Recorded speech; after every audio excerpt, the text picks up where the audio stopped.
O people, lend me an attentive ear, for I know not whether after this year I shall ever be amongst you again. Therefore listen carefully to what I am saying, and take these words to those who could not be present here today. You see in the final sermon this heartfelt plea from the Prophet, warning the Muslims about certain things, advising them about certain things. You can see his worries for the future of the Muslims, and that these words are something that they should take note of, and they should hang on to, and they should be aware, because in here is a very, very important message for every Muslim. Do not therefore do injustice to yourselves.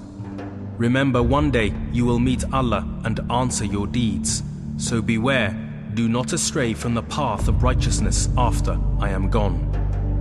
Remember what God's earliest message was to Abraham, to Adam, to Moses, to Jesus, etc. And remember that the only real reality, the ultimate reality, is the one true God. And that God is the creator, sustainer, and judge of the universe. All mankind is from Adam and Eve. An Arab has no superiority over a non-Arab, nor a non-Arab has any superiority over an Arab. Also, a white has no superiority over black, nor a black has any superiority over white, except by piety and good action. He's saying all humans are one. God has called you from the tribalism of paganism and its pride in ancestors. But remember, all men come from Adam, and Adam came from dust. And then he quotes these words from the Quran, which really speak to our time. "O people," God says to humanity, "we have formed you from a male and a female, and have formed you into tribes and nations, so that you may get to know one another.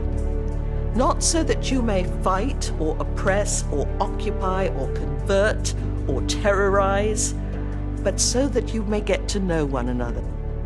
All those who listen to me shall pass on my words to others, and those to others again.